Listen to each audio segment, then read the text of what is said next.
औज़ुबिल्लाहि मिनश्शैतानिर्रजीम बिस्मिल्लाहिर्रहमानिर्रहीम अल्हम्दुलिल्लाहि रब्बिल आलमीन वस्सलातु वस्सलामु अला रसूलिहिल करीम अम्मा बाद रब्बि शुरह ली सदरी वयस्सिर ली अमरी वहलुल उक़दतम मिन लिसानी यफ़क़हू क़ौली। अस्सलामु अलैकुम वरहमतुल्लाहि वबरकातुहू। जज़ाकुमुल्लाह खैर एंड वेलकम। सो इंशाल्लाह आज जिस सहाबी के बारे में डिस्कस करने लगे हैं, he is one of the great अशरा मुबशरा, द 10 ब्लेसेड कंपेनियंस, और ही इज़ अ वॉरियर सहाबी। मैं जब इनका नाम लूँगा तो आप बताइएगा किस मार्के से मशहूर हैं, बहुत एक ज़बरदस्त मार्का। सो his name is Saad bin Nabi Waqas रज़ी अल्लाह ताला अन्हु, जो कि नबी सल्लल्लाहु अलैहि वसल्लम के अंकल भी लगे दूर के। वो किस तरह से मैं आपको बताता हूँ, बट किस मार्के से मशहूर हैं? Battle of कादिसिया।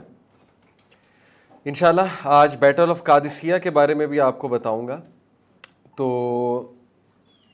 Battle of कादिसिया basically जो है अबू बकर सिद्दीक़ रज़ियल्लाहु अन्हु के दौर में, जब इराक़ की तरफ भेजा अबू बकर सिद्दीक़ रज़ियल्लाहु अन्हु ने मुस्लिम आर्मीज़ को, तो इराक़ का जो इलाका है कादिसिया वहाँ है था। और जो पैलेस था इसका यज़दगर्द का, यज़दगर्द जो है ये किसरा था। किसरा जो है पर्शियन किंग को कहते हैं, और सीज़र या कैसर जो है ये रोमन किंग को कहते हैं। ठीक है जी। तो किसरा का जो कैसल था वो भी उसी जगह एक सिटी में था, जिस सिटी का पुराना नाम जो है वो मैं आपको बताता हूँ। अब ये बगदाद के करीब जो है ना, ये कैसल के कुछ बकाया जात भी हैं, मैं आपको इंशाल्लाह ताला आज प्रेजेंटेशन में भी दिखाऊंगा। But that city is Ctesiphon. C silent है, CTESIPHON, टेसिफोन पुरानी सिटी है। टिग्रिस जो रिवर है, रिवर टिग्रिस, उसके उस पार मैं आपको मैप दिखाऊंगा इंशाल्लाह। तो यहाँ पे one of the greatest palace और कैसल उस दौर का, किसरा का जो पैलेस था, वो one of the wonders of the world था उस दौर में। उसके आज भी बकाया जात मौजूद हैं। तो अल्हम्दुलिल्लाह Saad bin Nabi Waqqas, the greatest military mind along with Khalid रज़ियल्लाहु अन्हु, Khalid bin Walid, he was the one जिन्होंने पर्शिया को कॉन्कर किया था। ठीक है, इनके नाम ये जाता है। तो मैंने क्यों कहा कि one of the greatest military mind, क्योंकि फ़िज़िकली खालिद बिन वलीद जो है वो इतने, he was not known for physical strength. यानी जैसे खालिद बिन वलीद तो फ़िज़िकली बहुत ज़्यादा फेमस थे ना, 6'5" तकरीबन खालिद का कद था। और खालिद रज़ियल्लाहु अन्हु के बारे में सहाबा कहते हैं कि उनकी बॉडी पे मसल ही मसल था, यानी फ़ैट था ही नहीं खालिद की बॉडी पे। तो आप सोच लें कि आजकल जो बड़े बड़े बॉडी बिल्डर्स होते हैं जिस तरह से उनकी बॉडी होती है, यानी उससे भी ज़बरदस्त। और Khalid was best in all, archery, horse riding, camel riding, नेज़ाबाजी, strategy, everything. Khalid bin Walid को इंशाल्लाह करेंगे डिस्कस।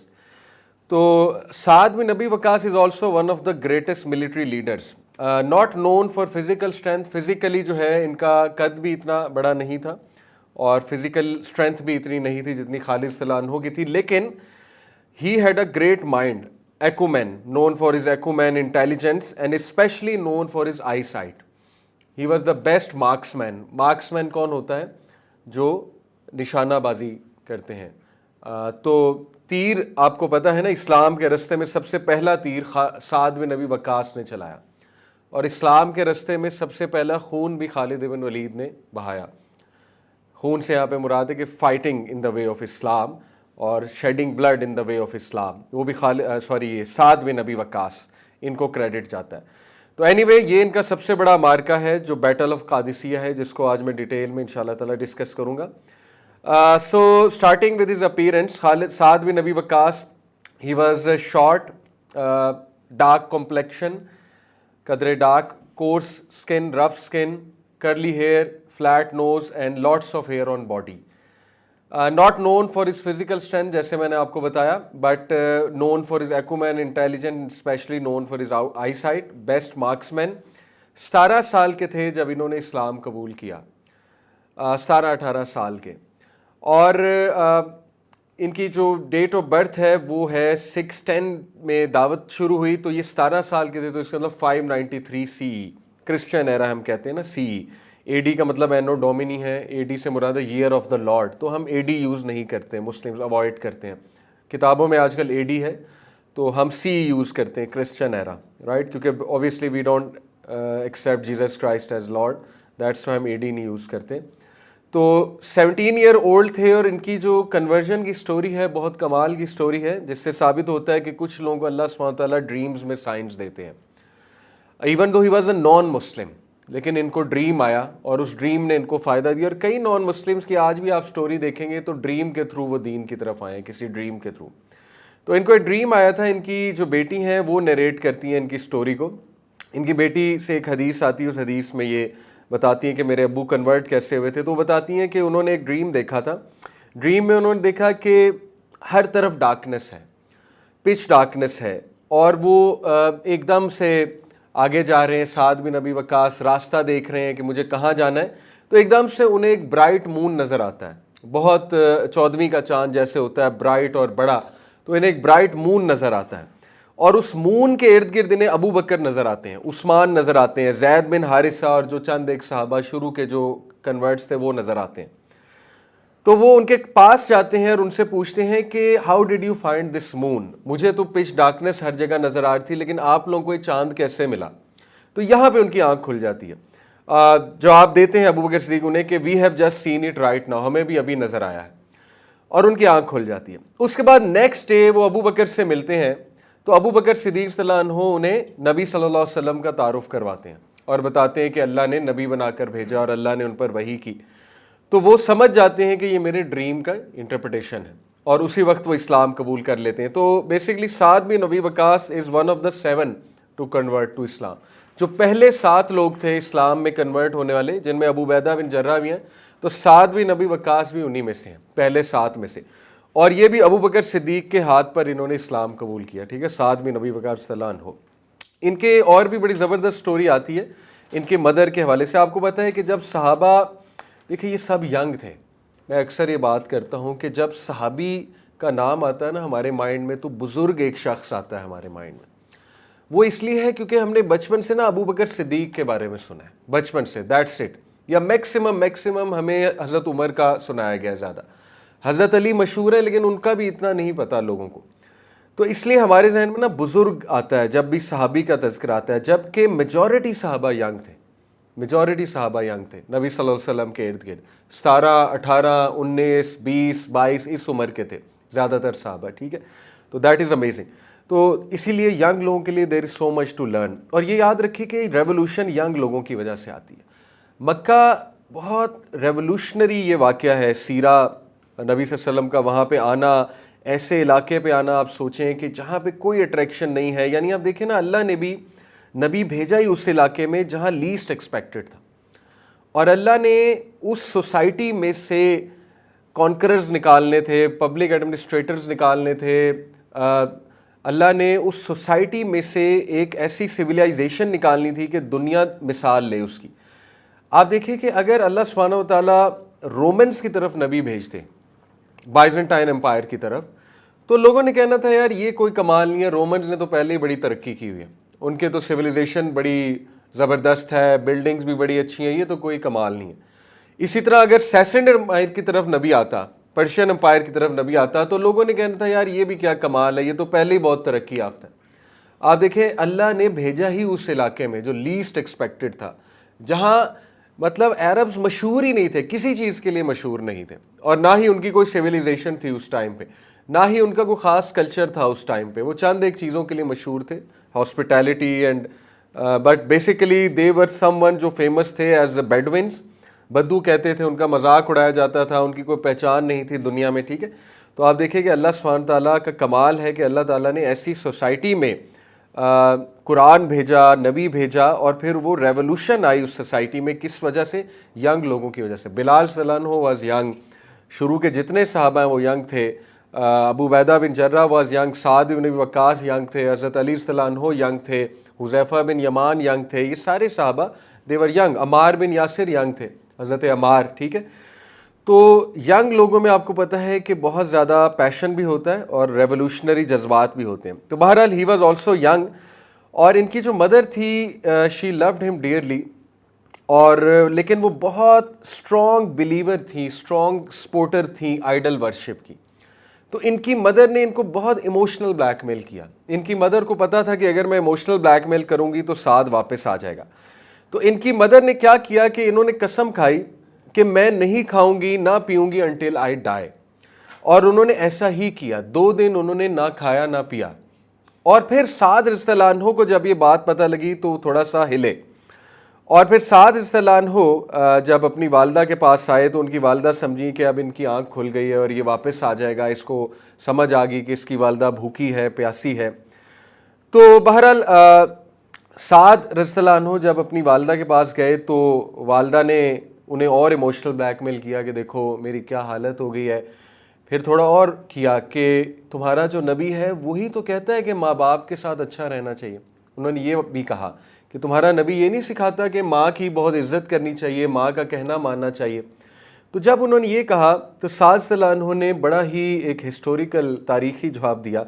जैसे मुसअब बिन उमैर का भी मैंने आपको बताया था ना, बड़ा कमाल का जवाब था। जब उनकी मदर ने कहा कि तुम पहले रसूलुल्लाह से क्यों मिलने गए, मुझसे क्यों नहीं मिलने आए जब वो हिजरत हबशा से वापस आए, तो उनका कहा था कि ओ माई मदर, ए मेरी माँ, तुमने मुझे वूम से बाहर निकाला है, जबकि रसूलुल्लाह ने मुझे डार्कनेस से बाहर निकाला, इनटू लाइट। तो इन्होंने क्या कहा, साद बिन नबी वक़ास ने, इनका भी रिप्लाई बड़ा एपिक और ईमान से भरपूर था। इन्होंने कहा, oh my mother, even if you had 100 souls and each one of them left in front of me, I will still not go back to worshipping the idols. I will not go back to the deen of kufr. So eat or don't eat, I am not going to change. ये इनका reply था। खाएं ना खाएं, अगर 100 आपकी 100 souls भी हों, 100 जाने भी हों और वो मेरे सामने निकल जाएं, तो फिर भी मैं कुफर की तरफ वापस नहीं आने वाला।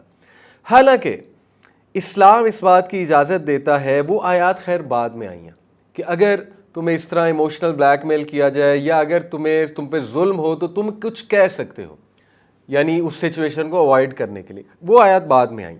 लेकिन इससे पहले मैं आपको बताना ही चाह रहा हूँ कि देखिए ये वो हदीस है, ये हदीस पूरी उतरती है सहाबा पे। नबी सल्लल्लाहु अलैहि वसल्लम ने फरमाया, 3 लोग, जिन 3 क्वालिटीज़ जिन लोगों में हैं उन्होंने ईमान का मज़ा चख लिया।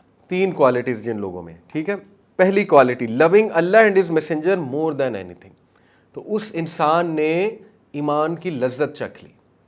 Number 2, second quality, loving others for the sake of Allah, सिर्फ अल्लाह के लिए दूसरों से मोहब्बत करना। और इस इंसान के बारे में तो ये भी है ना कि अल्लाह के अर्श के साए तले होगा।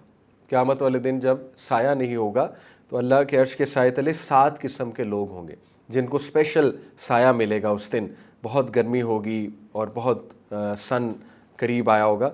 तो उनमें से एक ये है जो दूसरों से अल्लाह के लिए मोहब्बत करते हैं। और ऐसे कई लोग माशाल्लाह आपने अपने इर्द गिर्द देखे होंगे, और अल्लाह हमें भी ऐसा बनाए। और तीसरी टाइप वो है who hate the idea of returning to disbelief after being saved from it, उन्होंने ईमान की लज्जत चख ली। जैसे आज आप इसको अप्लाई कर सकते हैं। देखें, अल्लाह ने आपको गुनाहों से निकाल लिया, अल्लाह ने आपको एक मौका दे दिया कि आप डार्कनेस से निकल आए, अल्लाह ने आपको दीन की समझ देना शुरू कर दी, अल्लाह ने आपको राइटियस कंपनी से कनेक्ट कर दिया। अब आप में जज्बा होना चाहिए कि आपको नफ़रत हो जानी चाहिए पुराने लाइफस्टाइल से। अगर स्टिल आपको पुराना लाइफस्टाइल अट्रैक्ट करता है कभी कभी, तो फिर अल्लाह से दुआ करनी चाहिए। वो दुआ काफ़ी बड़ी, मैंने कई बार बताई है, अल्लाह हब्बिब इलैनल ईमान व ज़य्यिनहु फ़ी क़ुलूबिना कर्रि इलैनल कुफ़्र वल फ़ुसूक़ वल इस्यान, और अल्लाह गुनाह और नाफरमानी के लिए मेरे दिल में कराहत भर दे, नफ़रत भर दे। तो ये दुआ आपको अक्सर उर्दू में कर लिया करें, अगर अरबी में याद नहीं कर सकते, कि अल्लाह ईमान को मुज़य्यन कर दे मेरे सीने में और मेरे दिल को नूर से भर दे, और गुनाह, नाफरमानी, फ़िस्क, इसके हवाले से नफ़रत भर दे मेरे दिल में। तो आप देखें अल्लाह ताला ऐसा ही आपको अता करेगा, ऐसा ही दिल अता करेगा। तो ये भी लज्जत है। तो नबी ने फरमाया ना कि ये 3 क्वालिटीज़ जिसमें आ जाएं। तो देखिए साद रज़ियल्लाहु अन्हु और दीगर सहाबा ने ये तीनों क्वालिटीज़ एग्जिबिट की। पहली क्वालिटी कि अल्लाह और उसके रसूल से सबसे ज़्यादा मोहब्बत। दूसरी क्वालिटी, एक दूसरे से अल्लाह के लिए मोहब्बत, यानी कोई लालच नहीं है, pure relationship, and this is the purest of relationship which you will find, purest of दोस्ती, कि बस अल्लाह के लिए मैं आपसे मिलता हूँ, अल्लाह की खुशनुदी के लिए, हम आपका फ़ायदा सोचते हैं अल्लाह के लिए। ऐसे लोग बड़े जैम्स होते हैं और ऐसे लोगों की बड़ी कमी है आजकल। और तीसरा है कि कुफर या गुनाह की तरफ वापस जाने से नफ़रत करना।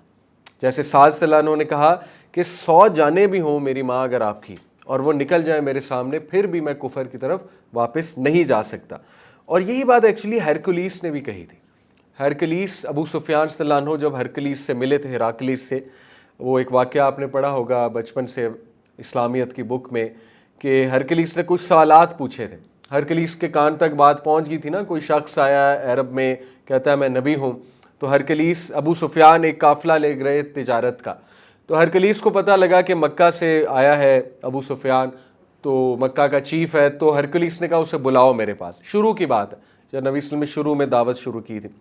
तो उसने फिर पूछे थे उनसे कुछ सवालात अबू सुफियान से कि अच्छा ये बताओ वो शख्स का बैकग्राउंड क्या है, उसके कोई बाप दादा किंग थे। इसी तरह अबू सुफियान जवाब देते गए। तो एक सवाल ये भी था, एक सवाल ये था कि ये बताओ उसके जो फॉलोअर्स हैं, जब वो उसकी बात सुन लेते हैं और उसके दीन पे आ जाते हैं, तो उनमें से कोई रिवर्ट होता है? तो अबू सुफियान ने क्या कहा था कि वो मरना पसंद करते हैं, रिवर्ट नहीं होते। तो फिर उन्होंने हरकलीस ने बात कही थी, सारी बातें सुन के, कि ये शख्स नबी है अबू सुफियान के कान में। और उसने यहाँ तक कहा था कि मैं कसम खाता हूँ जिस जगह मैं खड़ा हुआ हूँ ये नबी यहाँ तक आएगा, इसलिए तुम्हारे लिए बेहतर है कि उस पर ईमान ले आओ। ये हरकलीस कह रहा है। इससे कुछ लोग कहते हैं उलमा कि हरकलीस भी ईमान ले आया था, यानी दिल में उसने कबूल कर लिया था। तो क्या बताओ मुसलमान मरा है, लेकिन एनीवे उसने ओपनली चूँकि कभी इकरार नहीं किया, so we leave his matter to Allah. But anyway he recognized. और अबू सुफियान को उसने कह दिया था उसी वक्त कि ये शख्स नबी है और मैं कसम खाता हूँ यहाँ पर आएगा। और आए। नबी वसल्लम फिजिकली तो नहीं आए, लेकिन आर्मीज ऑफ मुस्लिम्स आई और कॉन्कर किया उस जगह को। कौन सी जगह को? शाम, सीरिया, डमास्कस में खड़े हुए थे वो। ठीक है। तो बहरहाल ये है साद बिन नबी वक्कास का थोड़ा सा बैकग्राउंड, हाउ ही कन्वर्टेड। अच्छा, यहाँ से एक बड़ी खूबसूरत बात जो है वो समझ आती है कि ये जब नबी सल्लल्लाहु अलैहि वसल्लम से भी साद रज़ियल्लाहु अन्हु ने सवाल पूछा था कि मेरी माँ मुझे बहुत फोर्स कर रही है वापस आने पे, क्योंकि सहाबा हर मशवरा लेते थे अल्लाह के नबी से, तो ये आयात नाजिल हुई साद बिन नबी वक्कास के सवाल के जवाब में। सूरह लुकमान की आयत नंबर 14 और 15 में आपके सामने रखता हूँ। अल्लाह कहते हैं हमने वसीयत की है इंसान की तरफ, हमने एंजॉइन किया, फ़र्ज़ कर दिया इंसान की तरफ कि वो अपने वालिदैन का ख्याल करे।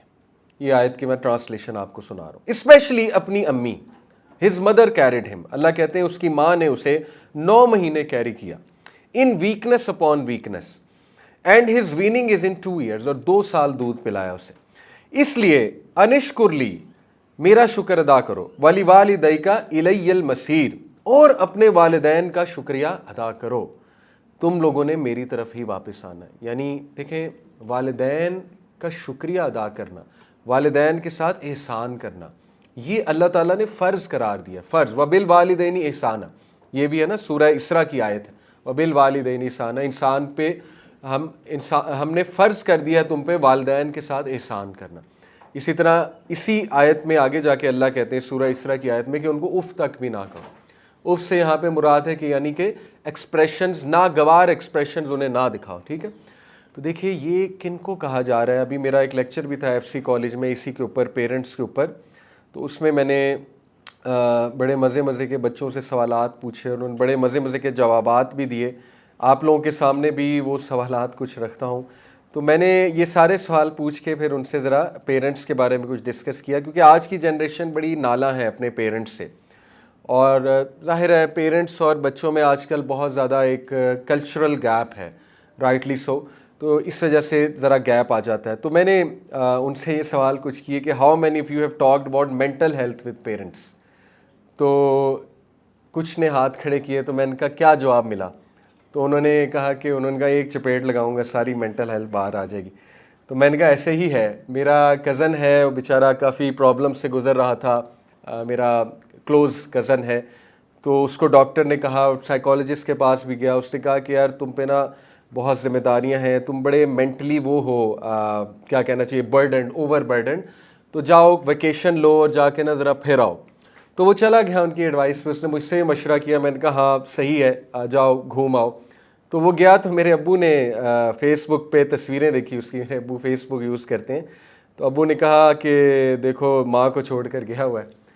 तो मैंने कहा कि नहीं अब्बू, वो डॉक्टर ने मशवरा दिया था और अच्छी बात है वो गया हुआ है। कहते क्यों? मैंने कहा कि वो बेचारा थोड़ा मेंटली ओवर बर्डन है, थोड़े से मेंटल हेल्थ आपको पता है इश्यूज़ फेस कर रहा है। तो अब्बू ने कहा 2 थप्पड़ मारूंगा ना इसे, सारी मेंटल हेल्थ बाहर आ जाएगी। तो मैंने बच्चों को बताया कि दिस हैपन्स। हमारे जो असल में जो जिस दौर से वो गुजरे ना, वो दे कांट एक्चुअली वो उनको ये चैनलाइज नहीं कर सकते ये मेंटल हेल्थ इश्यूज़ क्या होते हैं, क्योंकि उस दौर में नहीं थे, सीधी सी बात है। ठीक है। तो उनको उनके सर से गुजर जाती है ये बातें, ट्रॉमा क्या होता है, मेंटल हेल्थ इश्यूज़ क्या हैं, डिप्रेशन क्या है। एनीवे उसके बाद मैंने उससे पूछा how many you have listen to the sentence कि फ़लाने का बेटा या बेटी। तो उस पर तो सब ने हाथ खड़ा किया कि ये तो हम सब के साथ होता है जी, कि वो फुप्पो का बेटा ये कर रहा है, उसके इतने ग्रेड्स आ गए हैं, ये हो गया वो हो गया। फिर मैंने कहा कि how many of you have tried discussing a career with desi parents other than doctor engineer. तो उसमें भी वो बेचारों की बड़ी शिकायत थी कि हाँ पेरेंट्स तो इसके अलावा कुछ डिस्कस ही नहीं कर रहे थे कि बस डॉक्टर है या इंजीनियर है, दैट्स इट। देसी पेरेंट्स की बात हो रही। फिर मैंने उससे पूछा how many of you talked about your पसंद विद अम्मी अबू।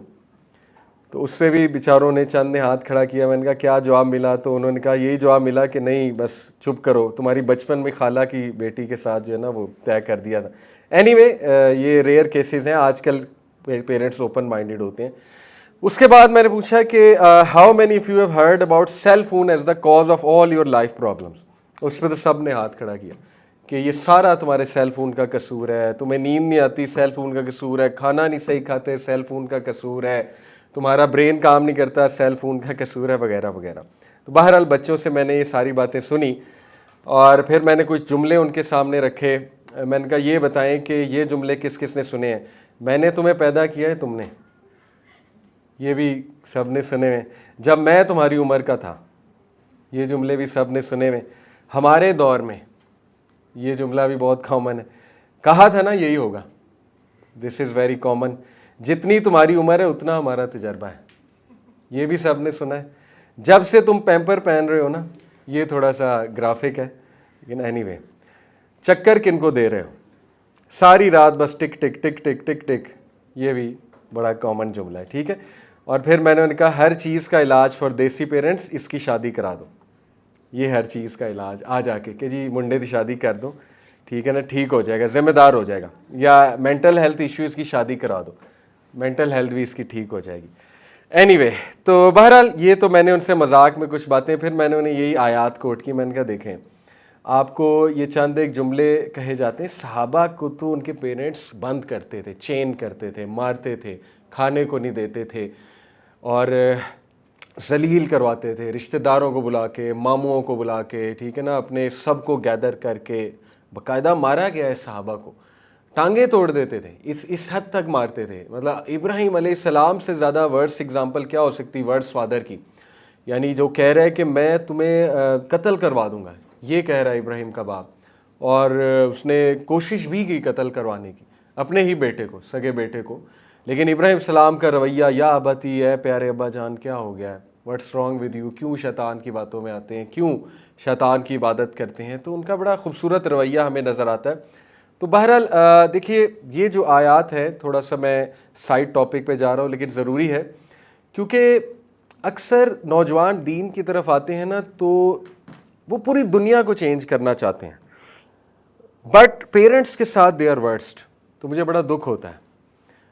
अभी इनफैक्ट पिछले हफ्ते मैं किसी को समझा रहा था, यंगस्टर को, मैंने उससे पूछा तुम क्या करना चाहते हो, तो उसने मुझे बताया माशाल्लाह बड़ा प्लान अच्छा था उसका, मुझे बड़ी खुशी हुई, उसका विजन था एक, he wants to do big things for उम्मा।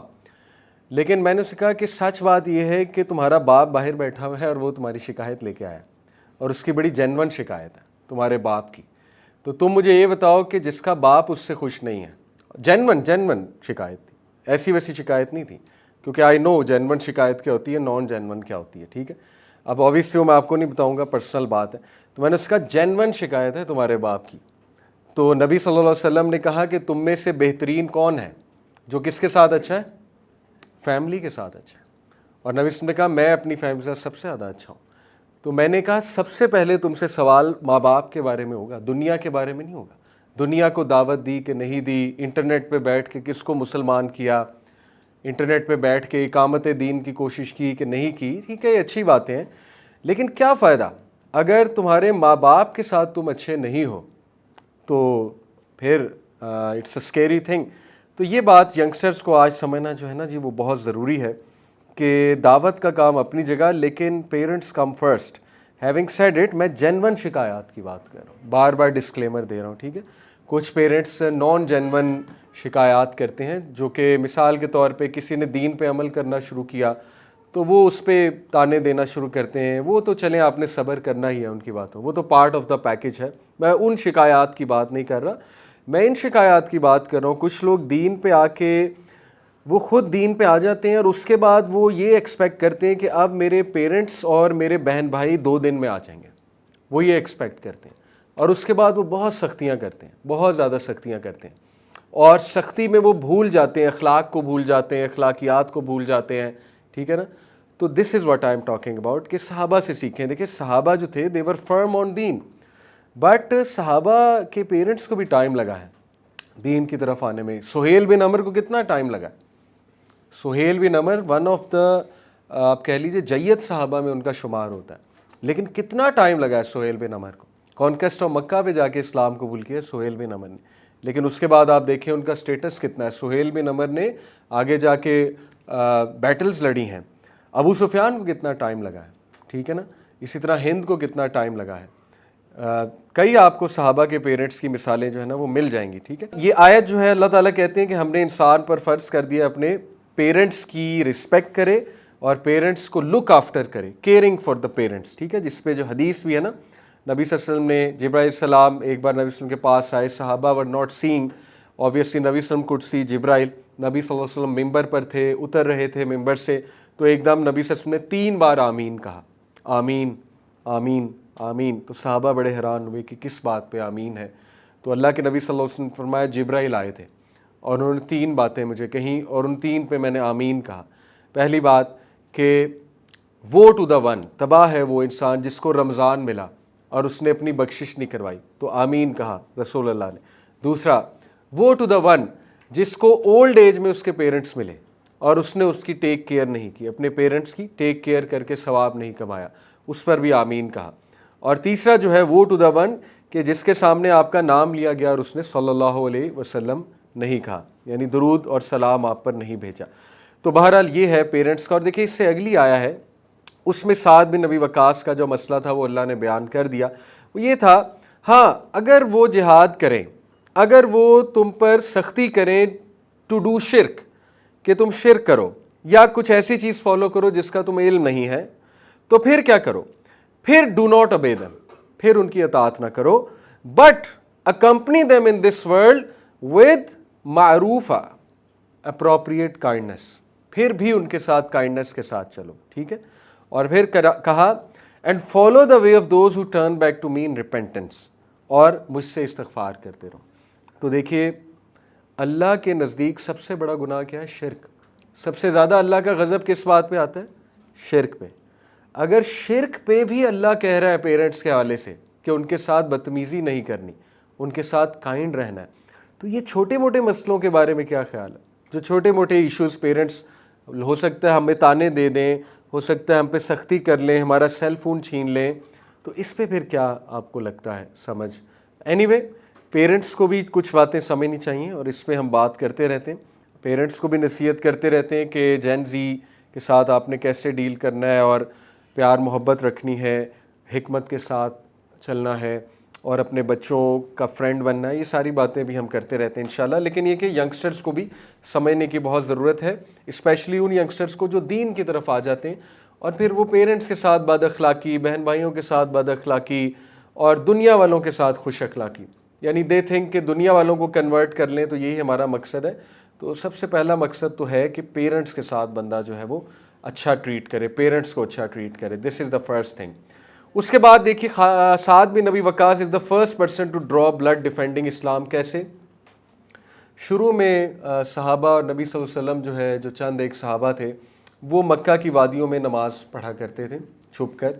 तो अक्सर जो है वो कुछ मुशरिक आ जाते थे और पत्थर मारते थे और तंग करते थे। जैसे आपको पता है उजड़ी भी रखी गई हमारे नबी जब सजदा कर रहे थे उनके ऊपर।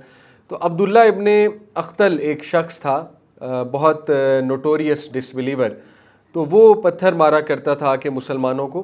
तो साद बिन नबी वकास को एक दिन गुस्सा चढ़ा, तो उन्होंने बदले में उनके हाथ में एक डंडा था जिससे कैमल्स को चलाया जाता है, उस डंडे से उन्होंने फिर उनको मारा, तो किसी एक का खून बह गया।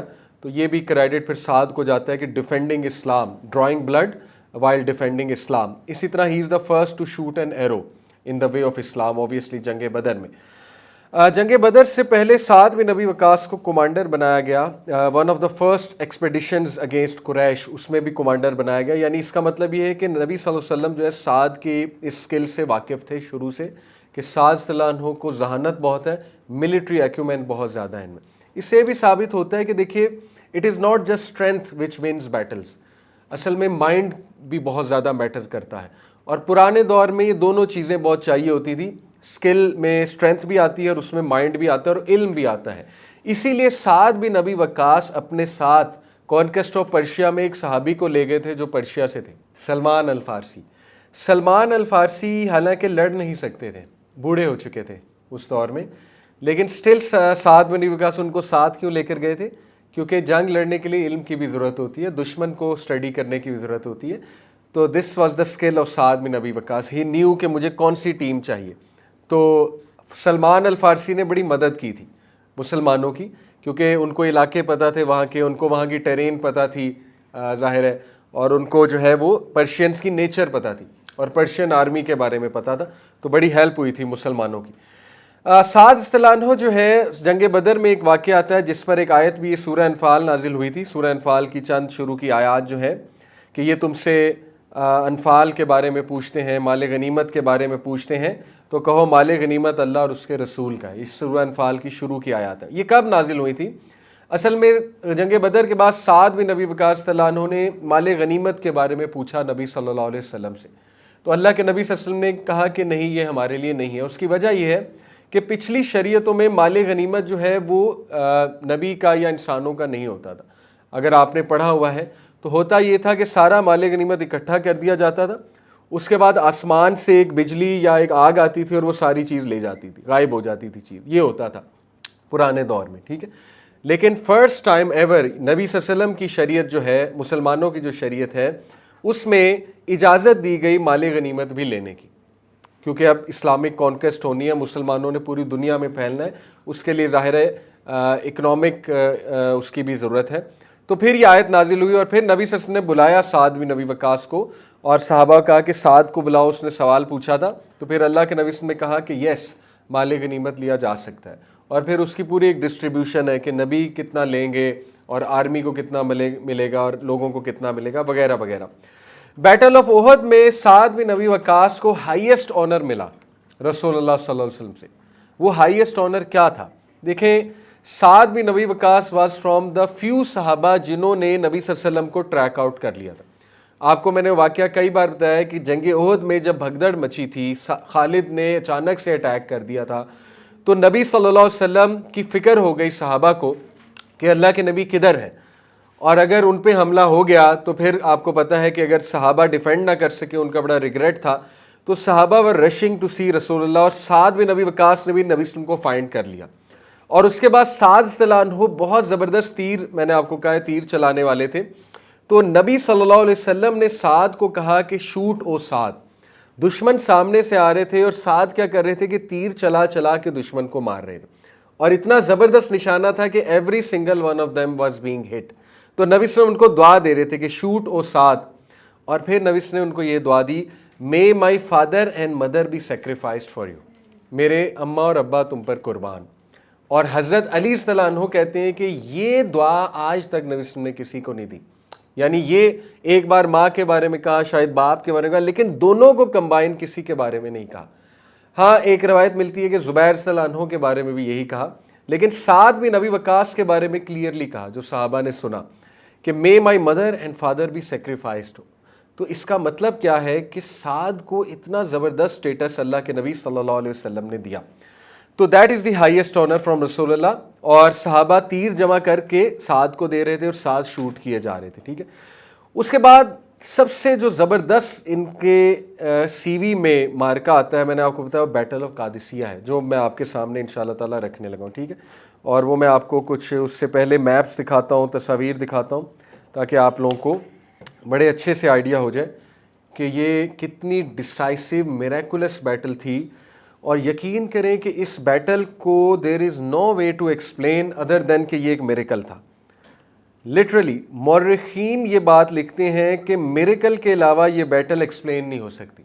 उसकी वजह ये है कि सुपर पावर को हराना कितने फौजियों ने? 12,000, 10,000 फौजी अरब्स अनट्रेंड।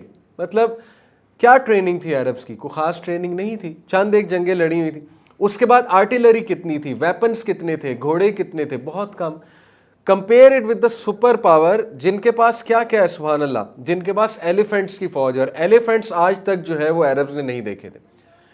कैटापल्ट था, आपको पता है, पर्शियंस के पास, और क्या क्या उनकी आर्टिलरी थी, क्या क्या उनके वेपन्स थे, सुभान अल्लाह जी। तो अबू बकर सिद्दीक के दौर में ये मार्का जो है हुआ, और सैसनेड एम्पायर कहते थे, ठीक है। दो एम्पायर्स थे उस टाइम पे, दो सुपर पावर्स थी। कौन कौन सी?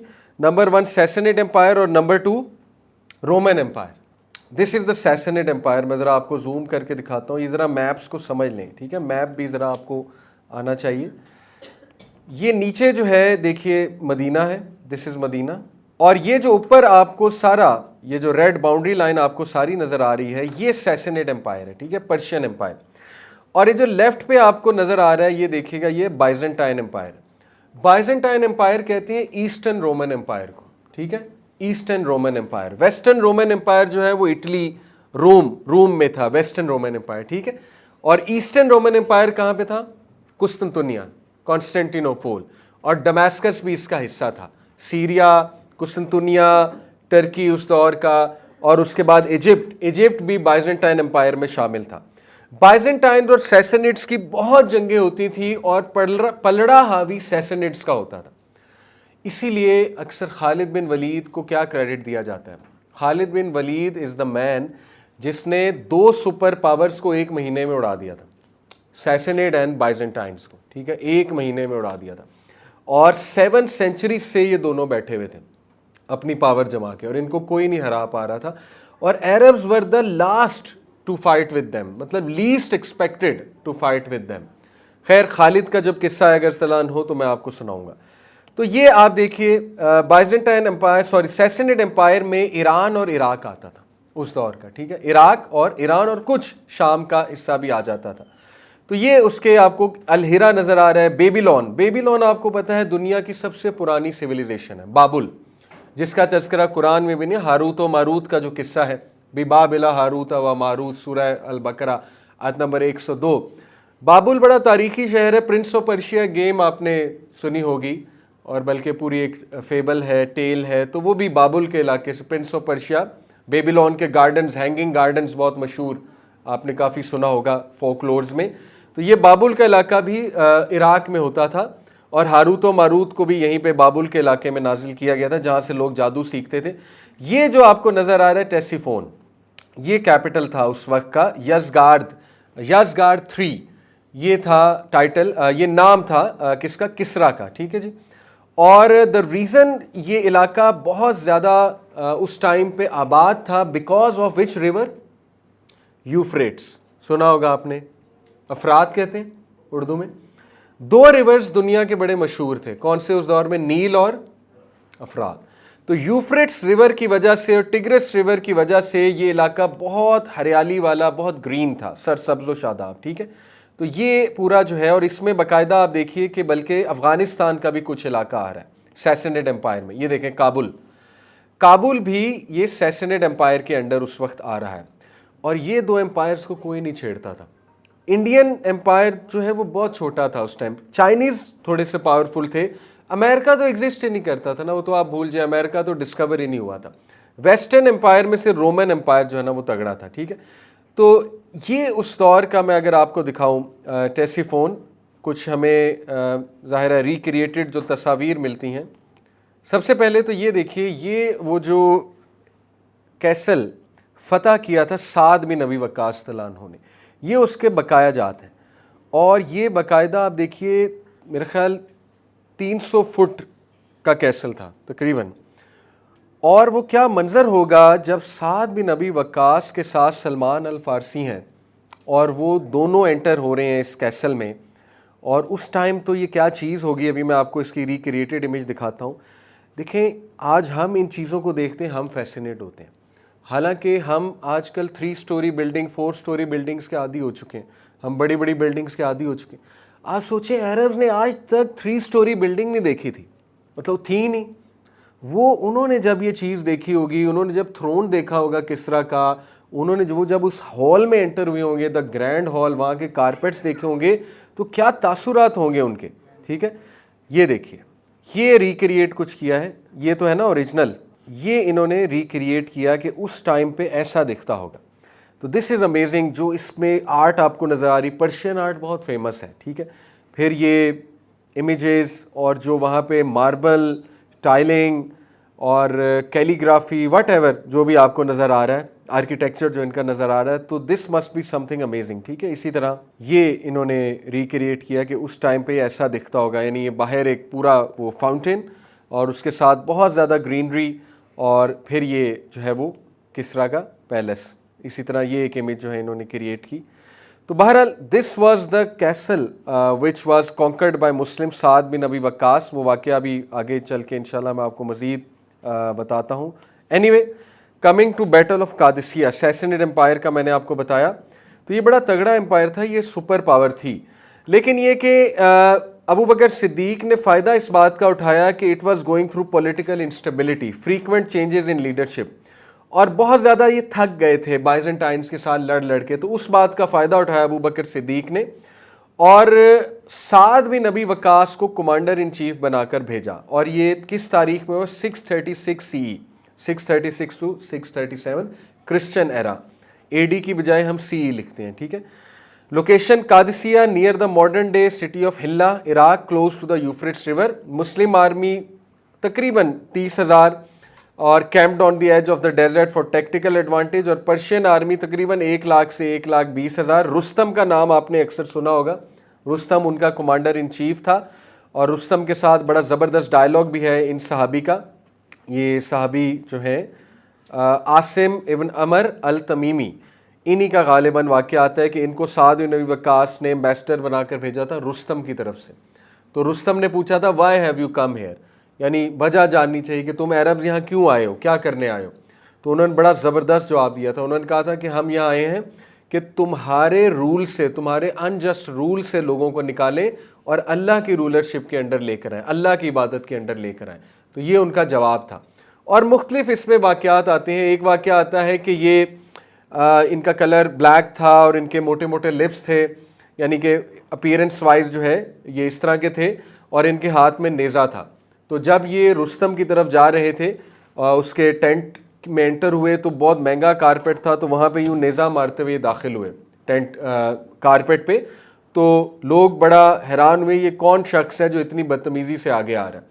तो बहरहाल इस तरह का भी एक वाक़या आता है which shows his self confidence, कि ये रुस्तम जो कमांडर इन चीफ है, ये बिल्कुल इसी तरह है जैसे आज अमेरिका का कमांडर इन चीफ आपके सामने हो और आप उससे बात करने जा रहे हैं। ठीक है, तो this was Asim ibn Amr al Tamimi. Anyway, तो बहरहाल आगे चलते हैं, बैटल ऑफ कादसिया को स्टडी करते हैं। इसके 4 दिन थे बैटल ऑफ कादसिया के, 4 continuous fighting, 4 days of continuous fighting. तीसरे दिन को कहा जाता है यौम अल अमस, डे ऑफ डार्कनेस। इसकी वजह यह है the battlefield was covered in so much dust and darkness due to the continuous fighting, के नज़र ही कुछ नहीं आ रहा था। 3-4 कॉन्टीन्यूस डे ये बैटल जारी रही। और साद बिन नबी वक्कास एक्चुअली गॉट सिक। साद बिन नबी वक्कास को कोई स्किन डिजीज़ हो गई थी, तो वो लड़ नहीं सकते थे, लेकिन वो अपनी जगह पर बैठ के मुस्लिम आर्मीज़ को कमांड कर रहे थे। और एक कैसल था, वहाँ पर खड़े होके वो देखते थे। वो एक पुराना कैसल था, अबैंडन्ड कैसल, उन्होंने जाके वहाँ पे अपना मार्का बना लिया था, और वहाँ से वो कमांड करते थे मुस्लिम आर्मी को, और मुस्लिम आर्मी को इंस्ट्रक्शंस देते थे वहाँ से। इनफैक्ट एलिफेंट्स के हवाले से इंस्ट्रक्शन भी साद बिन नबी वक्कास ने दी थी। जब एलिफेंट्स आए उनकी आर्मी के, तो मुसलमान घबरा गए, और मुसलमान फ़ौजियों के घोड़े बहुत घबरा गए, क्योंकि एलिफेंट्स आज तक नहीं देखे थे मुसलमानों ने, अरब में थे ही नहीं एलिफेंट्स। तो बड़ा घबरा गए, ये कौन सा जानवर है, और बहुत बड़े बड़े एलिफेंट्स थे उनके पास।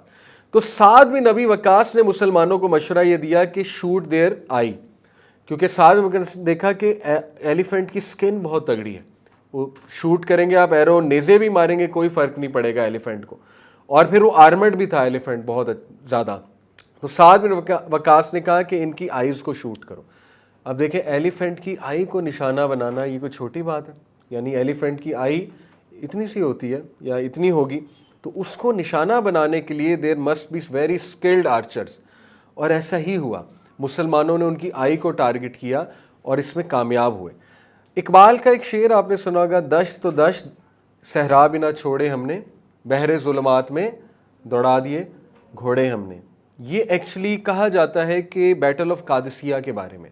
उसकी वजह यह है कि कादसिया से जब मदियन की तरफ निकले साद इब्न वकास अपनी फ़ौज को लेके, मदियन जो है वहाँ पर ये टेसीफोन का इलाका जो मैंने आपको बताया वहाँ पर था, तो बीच में रिवर था, टिग्रिस रिवर।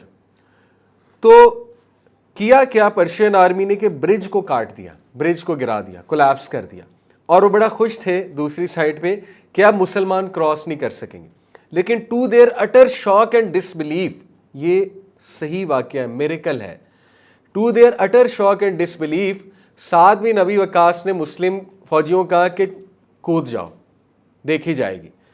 और मिरेकल देखा पर्शियन आर्मी ने अपनी आंखों से कि घोड़े दरिया पे चल कर उस तरफ चले गए। दिस वॉज अ मिरेकल, ठीक है।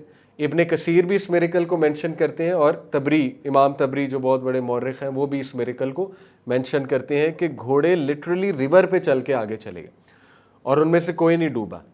और मुस्लिम फौजियों ने रिवर में, हज़ारों फौजियों ने, 10,000 प्लस फौजियों ने रिवर में छलांग लगा दी और उनमें से कोई भी नहीं डूबा और आगे आ गया। And they were shocked and in utter disbelief कि ये क्या हुआ है, और उस वजह से उनका मोराल और डाउन हो गया। एनीवे, तो ये जो डे 1 है इसको कहते हैं डे ऑफ डिसऑर्डर। इसमें क्या हुआ, the Persians attack with their elephants, और मुसलमान काफ़ी घबरा गए। लेकिन उसके बाद साद बिन वकास के मशवरे पे मुसलमानों ने एलिफेंट्स की आइज़ को और माहूट्स को टारगेट किया। माहूट्स यानी कि जो उस पर बैठे होते हैं एलिफेंट पे, जो एलिफेंट को चला रहे होते हैं। Heavy losses on both sides, Persian elephants cause major disruption. Elephant जब आपको पता है बदीद होता है, घबराता है, तो फिर वो तबाही बड़ी फेरता है, तो उसका बड़ा फ़ायदा हुआ मुसलमानों को। लेकिन मुसलमान भी बहुत ज़्यादा शहीद हुए। उसके बाद जो है डे ऑफ सकर, इसमें क्या हुआ कि reinforcements arrived from Syria including veterans from Yarmouk. Yarmouk simultaneously हो रहा था, वहाँ से रीइंफोर्समेंट्स आई इंक्लूडिंग खालिद इबन वलीद।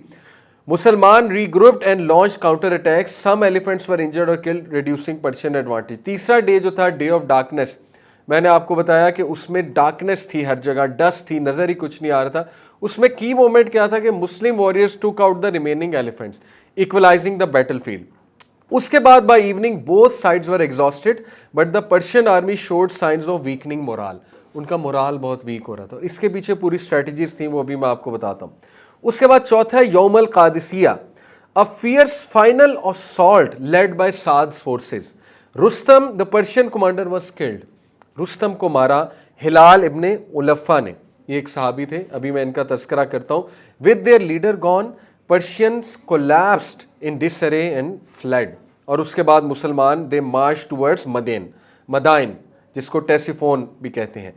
तो ये मैंने आपको बताया। Tigris river stood between them, और मैंने जैसे आपको बताया कि तबारी, अतबरी और इब्ने कसीर मेंशन करते हैं कि साद ने ऑर्डर किया आर्मी को to cross the river by horse, trusting in Allah. Horses and soldiers swam across.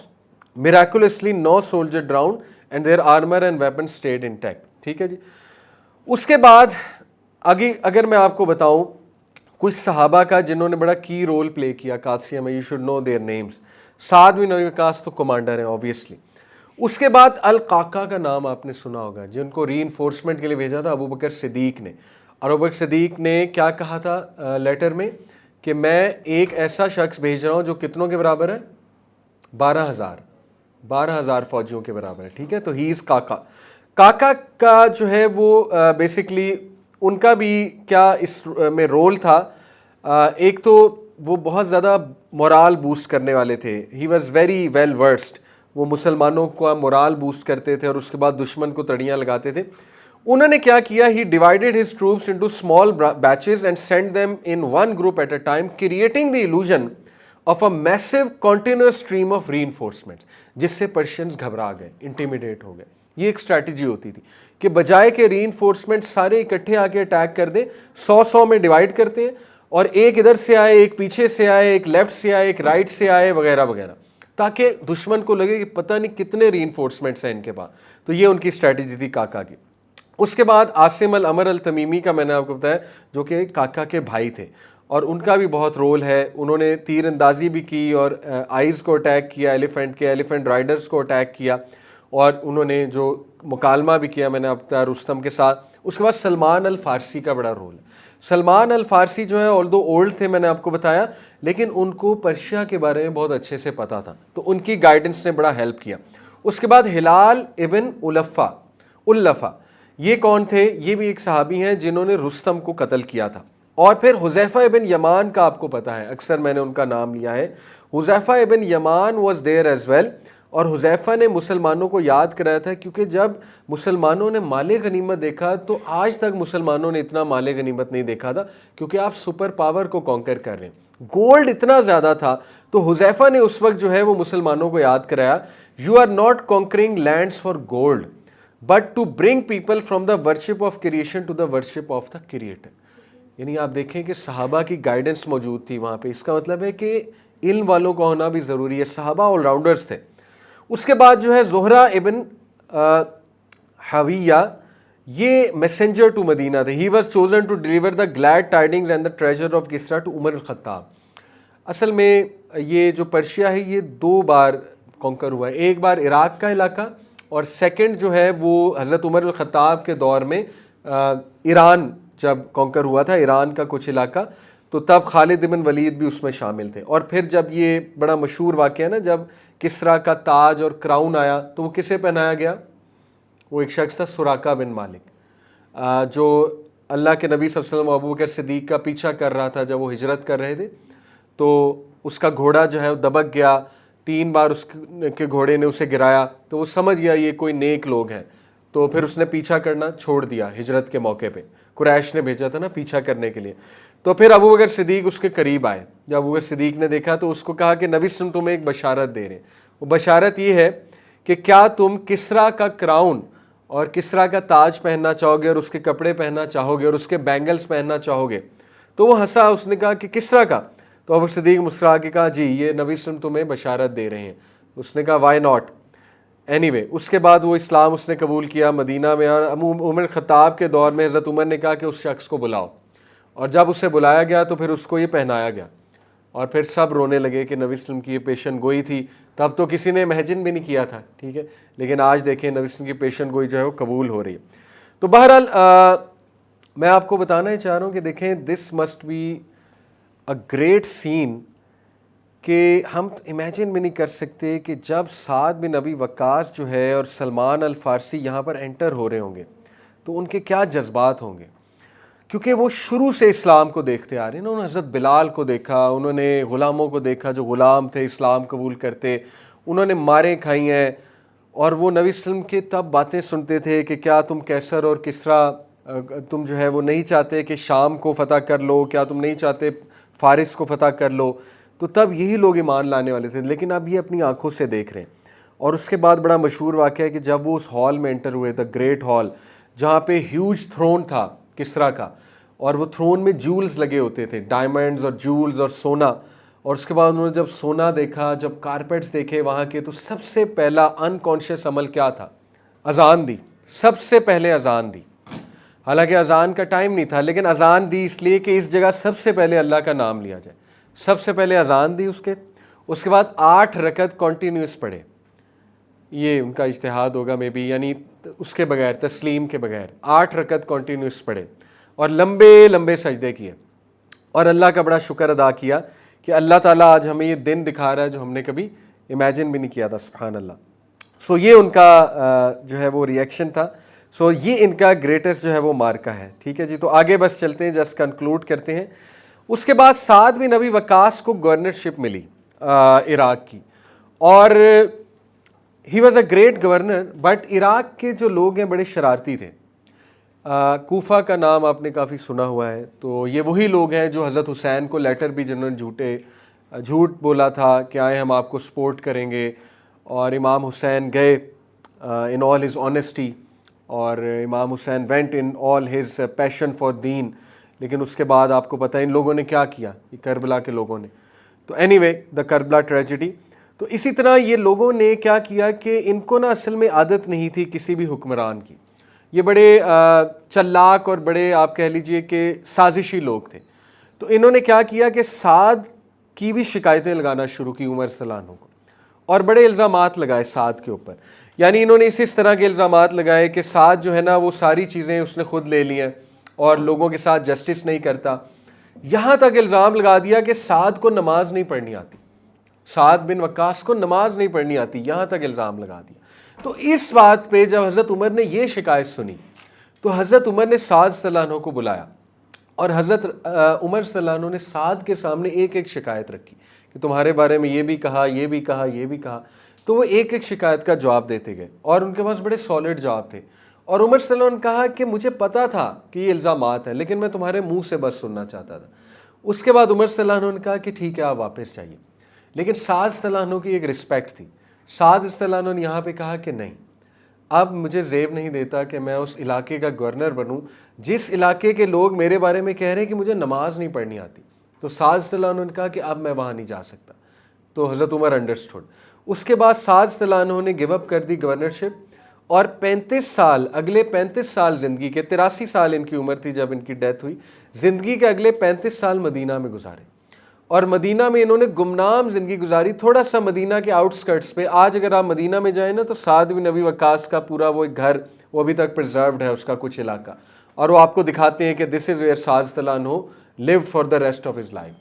तो 35 साल इन्होंने वहाँ पे ज़िंदगी गुजार दी और बिल्कुल साइलेंट, आपको इनका कोई रोल नज़र नहीं आता है। देखिए कुछ सहाबा थे जिन्होंने बिल्कुल भी, वो जो दौरे फितन था, सिविल वॉर जब हुई, उसमें बिल्कुल साइलेंट थे वो सहाबा, जिनमें अबू हुरैरा भी हैं, इब्ने उमर भी हैं। लेकिन Saad was their leader, senior leader, और साद शुरू के मुसलमान हैं। तो बल्कि जो है ना वो शिकायत भी की मुआविया रज़ियल्लाहु अन्हु ने एक बार साद रज़ियल्लाहु अन्हु से कि आपने क्यों नहीं साइड ली, किसी की तो लेते ना, मेरी लेते, अली की लेते। तो बल्कि उन्होंने शिकायत की आपको मेरी साइड लेनी चाहिए थी मुआविया रज़ियल्लाहु अन्हु ने, क्योंकि मुआविया रज़ियल्लाहु अन्हु का अपना पर्सपेक्टिव ये था कि सूरह हुजरात की आयत है, अल्लाह ताला कहते हैं कि जब तुम में से दो गिरोह लड़ पड़े आपस में तो दोनों की सुलह करवाओ और जो गलती पर है उसकी दुरुस्ती फरमा दो। ठीक है ना, एक सूरह हुजरात की आया है कि इस्लाह फरमा दो। तो आपने इस पर अमल नहीं किया। ये एक्चुअली इस जवाब में कहा था कि जब उन्होंने पूछा साद से कि आपने बिल्कुल पार्टिसिपेट नहीं किया, क्यों?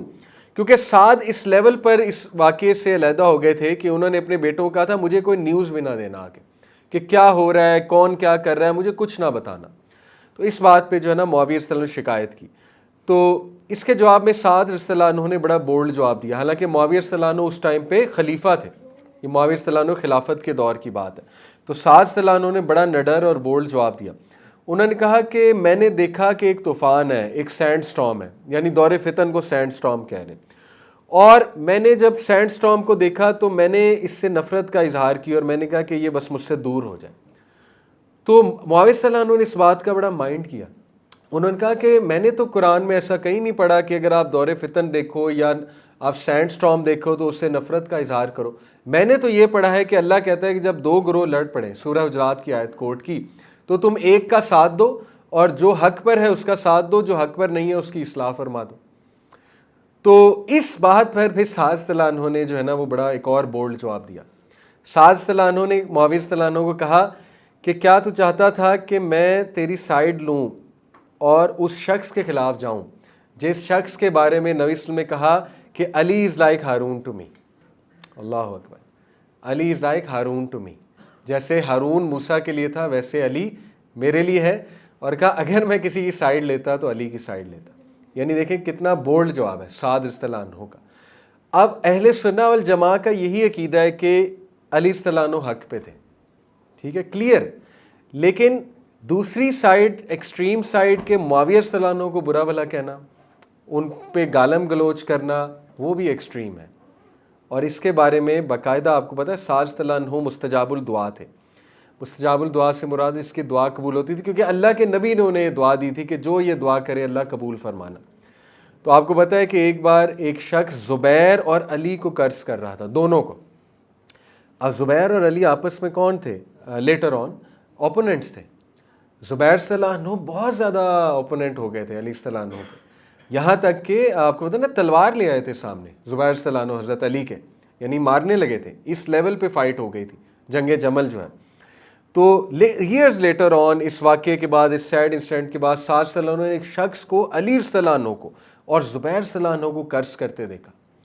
तो साद बिन अबी वक्कास ने उसको वार्न किया कि अल्लाह से डर जा, रुक जा। उस शख्स ने कहा कि तुम कौन होते हो मुझे समझाने वाले। साद रज़ियल्लाहु अन्हु ने कहा अगर तू नहीं रुकेगा मैं तुझे बद्दुआ दूंगा। तो उसने कहा कि तुम कौन सा नबी हो, नबी की दुआएं बदुआएं लगती हैं, तुम्हारी नहीं लगेगी। उसने इस तरह का रिप्लाई कर दिया। साद रज़ियल्लाहु अन्हु ने उसको बदवा दी कि ऐ अल्लाह, अगर ये शख्स नाहक है और नबी वसल्लम के सहाबा को बुरा कह रहा है ये शख्स, तो ये ऐसी मौत मरे, मतलब कुछ इस तरह की बात की कि मतलब बहुत ही बुरी मौत मरे।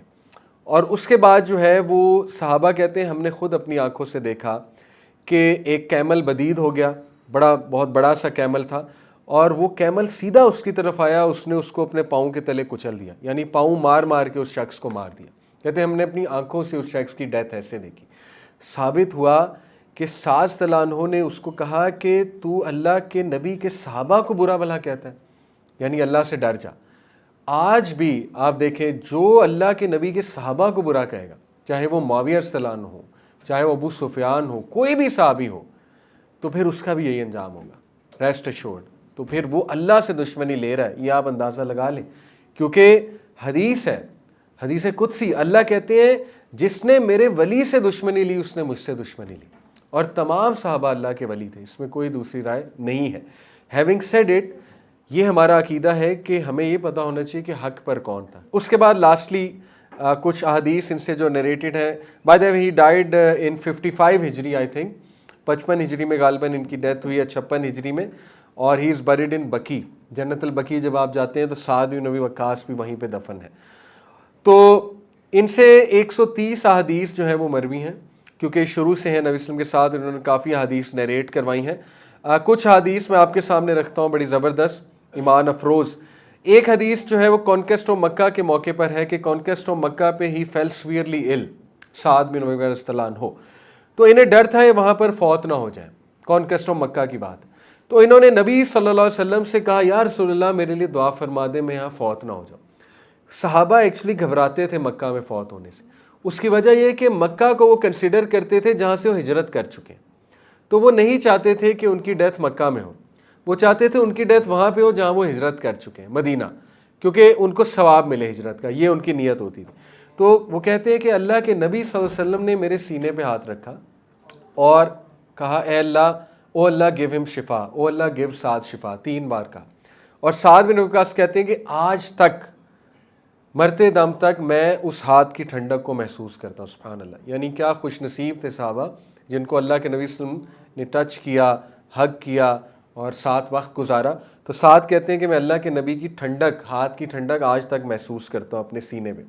तो ये एक जो है उनके बारे में हदीस मिलती है। इसी तरह एक और हदीस मिलती है कि साद रज़ियल्लाहु अन्हु, बाय द वे सहाबा आपको पता है कि दे डिड मल्टीपल मैरिजेस, तो इनके बारे में भी आते हैं, इनकी 11 शादियां थी और 40 बच्चे थे माशाल्लाह, साद बिन अबी वक्कास रज़ियल्लाहु अन्हु के।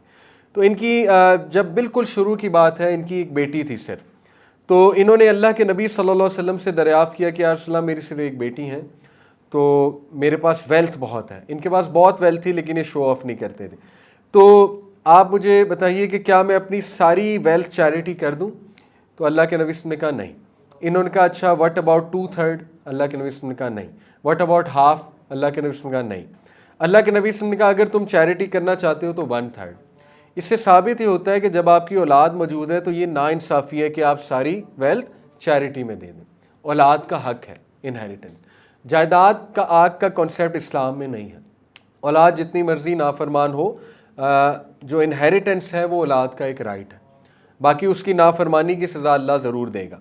उसके बाद जो है एक और हदीस इनसे मिलती है कि एक बार इनके बेटे ने, जब ये मैंने आपको बताया अलहदा हो गए थे, मदीना से दूर एक थोड़ा सा इलाका था, वहाँ पर आउटस्कर्ट्स ऑफ मदीना में रहते थे, बकरियाँ चराते थे, कोई सरोकार नहीं था पॉलिटिक्स से और बाकी चीज़ों से। तो इनके 2 बेटे जो कि टीनेजर्स थे, एक ने ताना दिया, दूसरे ने भी ताना दिया कि अब्बा तुम क्या कर रहे हो, यानी तुम उस दौर में बकरियां चरा रहे हो जिस दौर में लोगों को ज़मीनें मिल रही हैं, जिस दौर में लोग गवर्नर बन रहे, तुम तो गवर्नर थे बहुत बड़े, तो तुम यहाँ पे क्या कर रहे हो। तो उन्होंने अपने बेटे के यहाँ पे हाथ रखा, मतलब यूं करके हाथ मारा सीने पे, उसको थोड़ा सा वेकअप कॉल देने के लिए, और उसने कहा कि खामोश हो जा, मैंने अल्लाह के नबी सल्लल्लाहु अलैहि वसल्लम से सुना है Allah loves the righteous, the गनी एंड द हिडन पर्सन। बहुत खूबसूरत हदीस है कि अल्लाह को कौन पसंद है? नंबर 1 नेक, राइटियस। नंबर 2 गनी, गनी से यहाँ मुराद क्या है? ऐसा इंसान जो राज़ी हो जाए, गिना, गिना ऑफ द हार्ट। और दूसरा जो हिडन है, जो लोगों की नज़रों से छुपा हुआ है। देखिए कितनी ज़बरदस्त हदीस, ये उनका रिस्पॉन्स था। उसके बाद एक और इनसे बड़ी ज़बरदस्त हदीस मिलती है कि इन्होंने, इनसे मरवी है कि नबी सल्लल्लाहु अलैहि वसल्लम से इन्होंने सुना, जिस शख्स ने मदीना की 7 अजवा खजूर खा ली, मदीना की, वो उस दिन सिहर से महफूज रहेगा, जादू से महफूज रहेगा रात तक। ठीक है, ये इनसे हदीस मरवी है, मदीना की अजवा खजूर। उसके बाद इनसे एक और हदीस मशहूर है मदीना की ब्लेसिंग्स के बारे में कि अल्लाह के नबी ने मदीना के लिए दुआ की कि अल्लाह मदीना के खाने में बरकत डाल, मदीना की ट्रेडिंग में बरकत डाल, तो मदीना में बहुत बरकत है। इसी तरह एक और हदीस इनसे मिलती है, वो आपने सुनी होगी अक्सर, टाइम ऑफ फितनास के बारे में, कि इन्होंने नबी सल्लल्लाहु अलैहि वसल्लम से सुना कि एक वक्त आएगा जब कि बैठने वाला खड़े होने वाले से बेहतर है, और खड़ा होने वाला चलने वाले से बेहतर है, और चलने वाला दौड़ने वाले से बेहतर है। इससे क्या मुराद है कि इंटेंस टाइम्स ऑफ फितना में क्या करना चाहिए? अपने घर में रहना चाहिए, इससे ये मुराद है, और इनएक्टिव होना चाहिए। इसीलिए ये बहुत ज़्यादा इस बात पे इन्होंने अमल किया कि इनएक्टिव हो गए टाइम्स ऑफ फितना में। ठीक है, तो हमने खैर बैलेंस करना है, हमने देखना है कि कब हमने एक्टिव होना है और कब हमने इनएक्टिव होना है। अगर आज के दौर के कॉन्टेक्स्ट में बात की जाए तो दौर फितन है।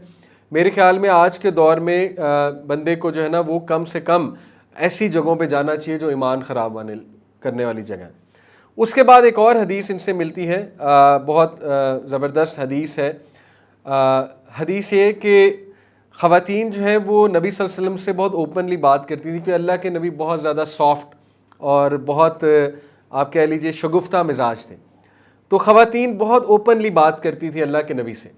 तो एक बार हुआ ऐसे, साद बिन नबी वक़ास ने अपनी आंखों से वाक़या देखा और बयान कर दिया कि मस्जिद नबवी में ख़वातीन आगे बढ़ बढ़ के नबी सल्लल्लाहु अलैहि वसल्लम से आउटस्पोकन होकर कुछ सवालात कर रही थी और उनकी आवाज़ें ऊंची हो रही थी ख़वातीन की। तो नबी सल्लल्लाहु अलैहि वसल्लम जवाब दे रहे थे, तो एकदम उमर बिन ख़त्ताब एंटर हुए। तो ख़वातीन ने जब उमर बिन ख़त्ताब को देखा तो एकदम से सारी जो है वो चुप हो गई और पीछे चली गई। तो ये देख के अल्लाह के नबी सल्लल्लाहु अलैहि वसल्लम हंसने लगे। तो हज़रत उमर ने जब अल्लाह के नबी सल्लल्लाहु अलैहि वसल्लम को हंसते देखा तो इतना खुश हुए, कहते या रसूलल्लाह, मेरे माँ बाप आप पे फ़िदा, आप हमेशा हंसते रहें, लेकिन किस बात पे आप हंस रहे हैं?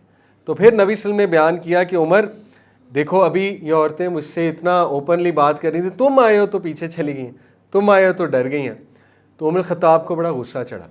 उन्होंने कहा या रसूलल्लाह, इनको आपसे डरना चाहिए, मैं कौन हूँ? यानी you have more right to be feared than me. Fear से मुराद है आउट ऑफ रिस्पेक्ट वाला फियर, ठीक है ना। तो बड़ा गुस्सा हुए और फिर उन्होंने औरतों की तरफ चेहरा करके कहा कि तुम लोग मुझसे डरती हो, जबकि किससे डरने का ज़्यादा हक है? आउट ऑफ रिस्पेक्ट रसूलुल्लाह से। और फिर उन्होंने पूछा कि आप बताओ, तो उन्होंने कहा नहीं ऐसा ही है।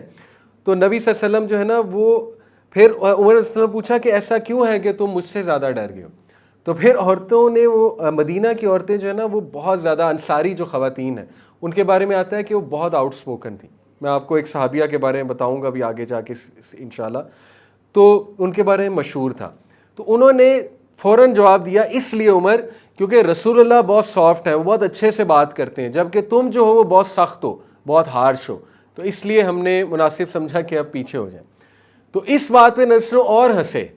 तो अल्लाह के नबी सल्लल्लाहु जब हंसे तो उमर सल्लल्लाहु अन्हु जो है वो बड़ा ज़ाहिर है महसूस हुए और बड़ा खुश हुए अल्लाह के नबी सल्लल्लाहु अलैहि वसल्लम को हंसते देख के। और फिर ये मशहूर जुमला अल्लाह के नबी सल्लल्लाहु अलैहि वसल्लम ने कहा कि उमर, जिधर से तू गुज़रता है उधर से शैतान भी रास्ता बदल लेता है। यानी अल्लाह के नबी ने तारीफ़ की उनकी कि दिस इज़ योर रोब विच अल्लाह सुब्हानहू व तआला हैज़ गिवन यू। उसके बाद एक और हदीस मिलती, बस फाइनल टू हदीस इंशाल्लाह। नबी सल्लल्लाहु अलैहि वसल्लम से इन्होंने सुना कि whoever does not attempt to beautify the Quran is not from us. बहुत खूबसूरत हदीस है। इससे साबित होता है कि कुरान को ब्यूटिफाई करके पढ़ना चाहिए और कुरान को लर्न करना चाहिए, कुरान को मखारिज के साथ पढ़ना चाहिए, इस पर मेहनत करनी चाहिए कुरान को सीखने के लिए। कुरान को बाकायदा, अभी हम उम्रा पे गए थे, आप हमारे साथ थे वो सब, तो हमने वहाँ एक वर्कशॉप अटेंड की थी जो मस्जिद नबवी के माशाल्लाह स्कॉलर्स थे, उन्होंने हमें कुरान मखारिज के साथ, तजवीद के साथ पढ़ना सिखाया था इन 2 आवर वर्कशॉप मस्जिद नबवी एकेडमी में। तो बहुत ज़बरदस्त वो वर्कशॉप थी और हमने सूरह फातिहा उनके साथ पढ़ी थी मखारिज के साथ, और बड़ी गलतियाँ निकली हमारी सूरह फातिहा में, और वी वर सरप्राइज्ड कि हमें तो सूरह फातिहा भी नहीं पढ़नी आती सही से। तो कुरान को जब आप मखारिज के साथ पढ़ते हैं ना, उसमें गले की भी एक्सरसाइज है, उसमें दिल की एक्सरसाइज है, उसमें लंग्स की एक्सरसाइज है, उसमें ब्रीथिंग एक्सरसाइज है, ट्रस्ट मी। इसीलिए असलाफ ऊंची कुरान पढ़ा करते थे। आप देखें हम कुरान कैसे पढ़ते हैं, मुंह में, यानी लब से भी नहीं अदा करते, ये कुरान पढ़ना नहीं होता है। ऊंची पढ़ने के फ़ायदे हैं, स्पिरिचुअल फ़ायदे, कुरान मखारिज के साथ कुरान पढ़ने के फ़ायदे हैं, स्पिरिचुअल फ़ायदे, ठीक है ना। हम में से कई लोग कुरान पढ़ते हैं, फ़ायदा ही कोई नहीं हो रहा होता, उसकी वजह यह है कि सही से पढ़ते ही नहीं है। तो नबी सल्लल्लाहु अलैहि वसल्लम ब्यूटीफाई द कुरान। उसके बाद एक और ज़बरदस्त हदीस इनसे मिलती है कि इनके बेटे, एक बार इन्होंने देखा इनके बेटे जो है ना वो दुआ कर रहे थे और बहुत स्पेसिफिक हो रहे थे दुआ में कि अल्लाह मुझे जन्नत दे और जन्नत में हूर दे और जन्नत में ये दे, मतलब बहुत ज़्यादा डिटेल। इसी तरह मुझे जहन्नम से बचा। तो इन्होंने थोड़ा सा डांट दिया अपने बेटे को, हालांकि ऐसी दुआ अलाउड है, कोई मसला नहीं है, लेकिन साथ में नबी वकास ने अपने नॉलेज के मुताबिक बेटे को डांट दिया। उन्होंने कहा कि ये इनफ है, तू अल्लाह से कहे अल्लाह मुझे जन्नत दे, इसका ऑटोमेटिकली मतलब ये है कि तू जहन्नम से बच जाएगा, और इतना ज़्यादा जो है ना वो एग्जैजरेट ना कर अपनी दुआ को, मतलब दुआ को जामे रख। क्योंकि उन्होंने कहा मैंने नबी सल्लल्लाहु अलैहि वसल्लम से ये सुना है कि जो लोग दुआ को एग्जैजरेट करते हैं तो उनकी दुआ कबूल नहीं होती, समथिंग लाइक दिस, या ये सुना है कि डू नॉट एग्जैजरेट इन दुआ।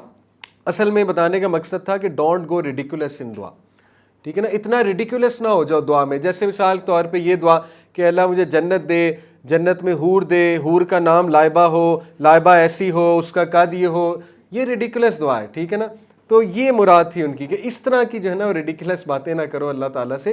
अल्लाह का एक जलाल है, ठीक है ना, अल्लाह रब्बुल आलमीन है, तो अल्लाह ताला से ज़रा कॉम्प्रिहेंसिव दुआ करो।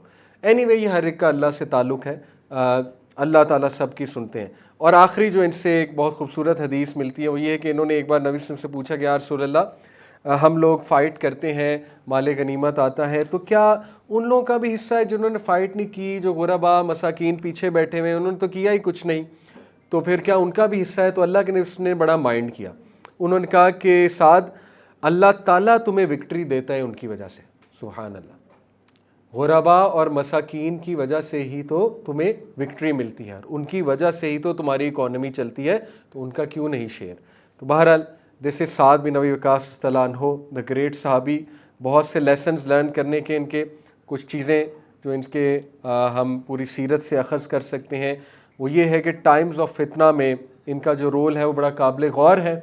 और वो काबिल गौर रोल ये है कि देखें टाइम्स ऑफ फितना में बेहतर ये है कि बंदा अपनी ज़बान को काबू में रखे, बजाय कि व्यूज़ दे बहुत ज़्यादा, ठीक है ना। सहाबा बहुत डरते थे ज़बान खोलते हुए, व्यूज़ देते हुए।